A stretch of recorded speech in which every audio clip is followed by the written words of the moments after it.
The legendary Nissan Skyline R34 comes to BeamNG with this new free mod. It's the ultimate version of the Skyline GT-R, and with insane tuned configs, this is one of the best Japanese car mods I've ever seen. This mod appeared on the BeamNG forums just a day ago as I'm recording this, and I love when free, high-quality mods seemingly come out of nowhere. This mod is of the 5th generation Skyline GT-R that was produced between 1999 and 2002. The interior is incredibly well detailed, just as detailed as the exterior, and the secret to this mod is that, well, the exterior model is from Gran Turismo, and the interior model is from a game called Car X Drift Racing Free. But a BeamNG developer actually helped create this mod. Car Killer, who works on BeamNG's QA, actually helped develop this. So the mod sort of has official BeamNG backing, but anyway, the engine is a 2.6 litre straight six with a twin turbo producing 275 horsepower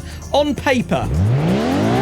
Because in reality, this engine produces about 330 horsepower. Nissan lied about the performance figures. And yeah, amazing detail on the engine here. I especially love the engine brace over the top. So driving the Nissan Skyline GT-R, we have all-wheel drive and actually quite a lot of turbo lag from that engine. If I put my foot down in third gear, nothing, and then we're off. Whoa! Yeah, the ultimate street racer machine, this. You can tune it however you want. Some nice details on the dashboard. We have an oil pressure gauge there that goes up and down depending on your RPM and what you're doing with the car. And also we have a digital display here that shows your boost. Ready? It's a bit slow and laggy to update, but, you know, this is exactly how it was in the late 90s. So what about a crash test? Here we go. Slow motion, 90 miles per hour. Whoa! Okay. That is a lot of deformation right there. Let's have a bit of a closer look so I can see, yeah, the cabin has been completely crushed. I would say that's pretty realistic. Again, it's a real-world car mod. I always say they're not going to be the best, but in general, I'm happy. The mod has 12 configs, and most of them focus on tuning and modifications. Now, before we continue, this mod does require the CK tire pack for the mod to work correctly. I've left a link to that in the description. Now, this is the V-Spec. It's a performance-orientated trim level. That means it has firmer suspension and a front and rear diffuser. It's like it's made of carbon fiber. Wow. What about the interior interactivity? Well, of course, we do have openable doors, but then let's have another look at that screen. So down here, we can toggle MFD view. We have 6 different screens in here, which show all different types of information. This was revolutionary back in 1999. Imagine having a 5.8-inch color LCD screen in a car in the 90s. We've got exhaust, temperature, we've got all of these different graphs here. Int temperature, don't know what that is, water temp, oil temp, boost, throttle. You've got a G meter there. We're gonna have to check that out on the racetrack. You can see each value has a peak measurement. And if you press this button, you can reset, whoa, the peak measurement. No? Okay, it doesn't seem to work, but if it did work, that'd be really cool. Another cool feature on the dashboard is that if you press this button, you can switch between showing the trip or the odometer. Unfortunately, it resets every time you reset the car, but really cool feature. The mod also supports cargo boxes. You can put them in the trunk or the passenger seats, and that means this mod does support career mode. So I've turned ESC off. Let's see if the V-Spec drives any better. Oh, and yeah, this mod has a lot of reflection in the windscreen. Whoa, we've got firmer suspension. You know what? I can feel that firmer suspension already. And this thing is quite good at drifting. All-wheel drifting is very, whoa, nearly easy to initiate. You need to be in, oh, my wheels come off. I was going to say all-wheel drifting is easy, but now we only have 3 wheels. Put the car in second gear, absolutely rev the nuts off it, and then, yep, oh, it's pretty, another wheel again.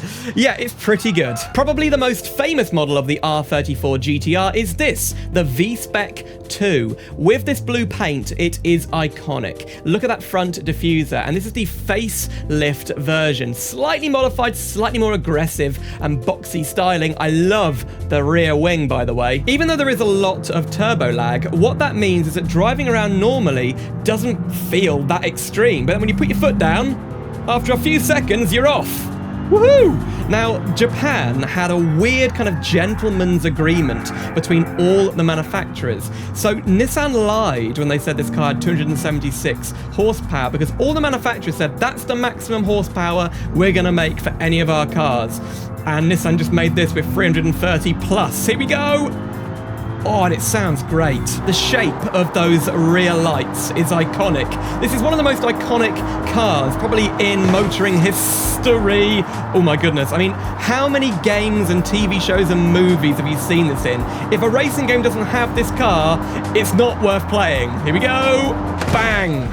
And only 11,500 of these were produced, so if any got crashed today, it'd be a bit disappointing and sad, really, wouldn't it? If 330 horsepower wasn't quite enough for you, you could get NISMO, that's Nissan's racing department, to tune up your car. These are the NISMO tuned variant. We've got the R-Tune here, with a really, really cool livery and some nice wheels, and the Z-Tune. This thing is super powerful with 500 horsepower, but you still get 450 in the R-Tune. Now, only 19 Z-Tunes were produced, but look at this thing. Black wheels. Inside, we've got black and red leather seats. Actually, are they leather? They're half leather and half fabric. Now, in real life, this thing produced 500 horsepower, but in game, it says 600. So, let's take it on the track, and when you floor it, bit of lag. Oh my goodness, and then we're off. What a machine. At the end of this straight, we're already up to 155. Pretty good brakes. We've got up-rated brakes. They did do a lot of modifications to this, but yeah, 19 of these only were produced. They are the most desirable GT-Rs out there. Let's quickly take it round the corkscrew corner, see how good it is. Wow, the brakes are amazing.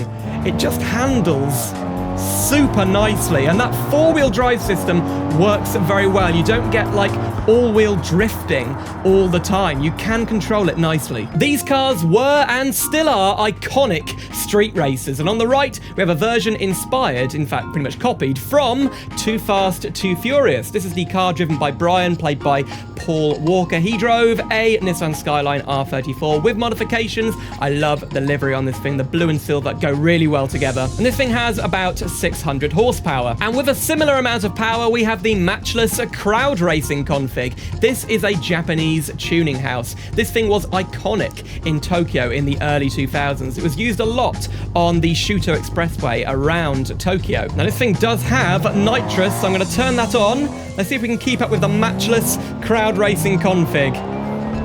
Whoa, wow. So it's not as quick as I expected, but actually third gear is when the nitrous kicks in. So let's see. Turbo lag, but... oh, God, that turbo lag. Only about 4,000 RPM does it really kick in. There we go. Nitrous is away. Wow. And what's great is that unlike many other street racing configs you would normally drive in a BeamNG mod, these feel so planted and drivable. That four-wheel drive system was very advanced, and it means you are just a god on the road. You can see the nitrous bottles in the interior. Isn't that an amazing detail? And yeah, you'll have so much fun driving this thing as a street racer in BeamNG. The popularity of this car in tuning circles meant there was a huge variety of body kits available for it. So on the left, we have the Do Luck body kit. This is another Japanese tuning company that mainly did aerodynamics and body kits. Look at that rear wing.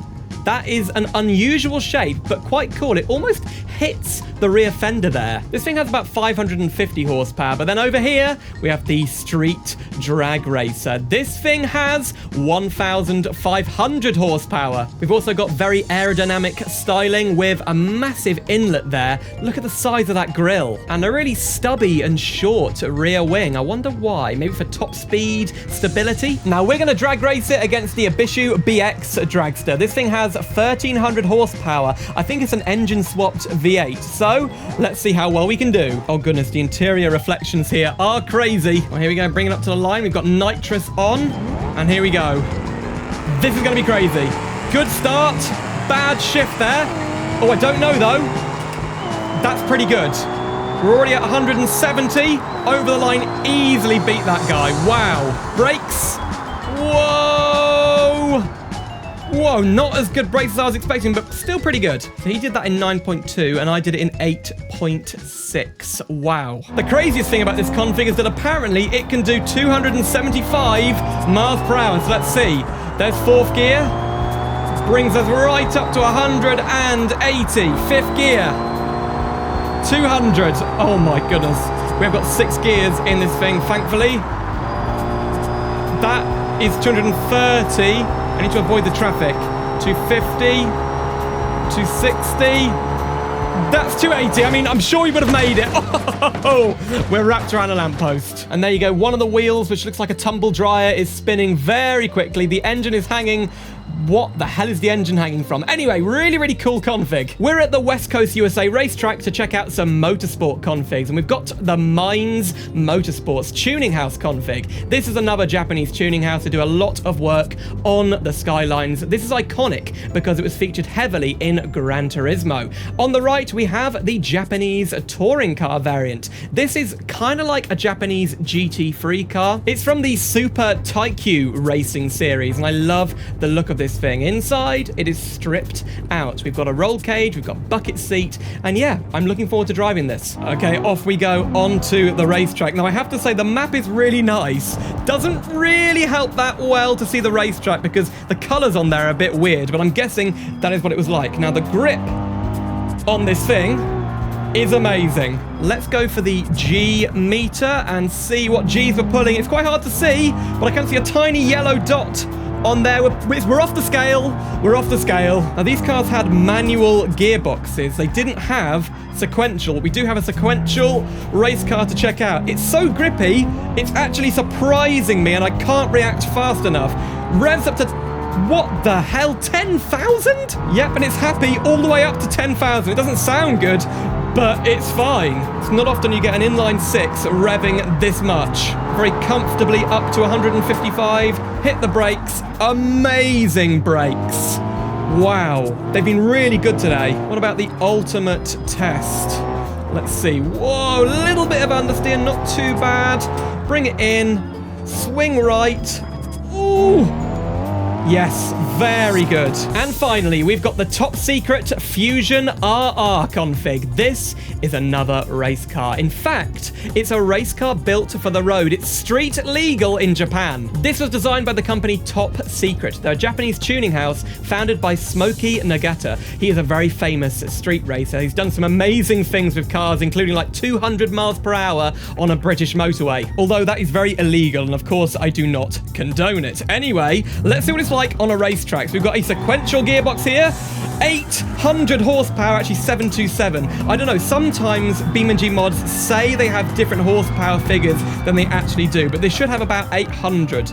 Well, it's not as grippy as the last car, but whoa, it's much more powerful.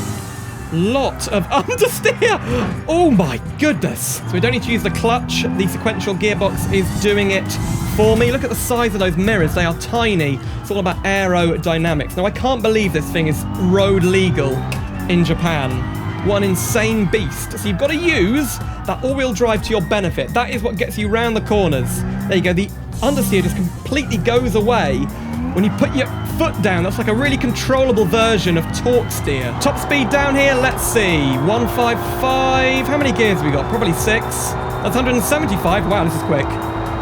This is much quicker than we were before. And then brake. That was braking from 180.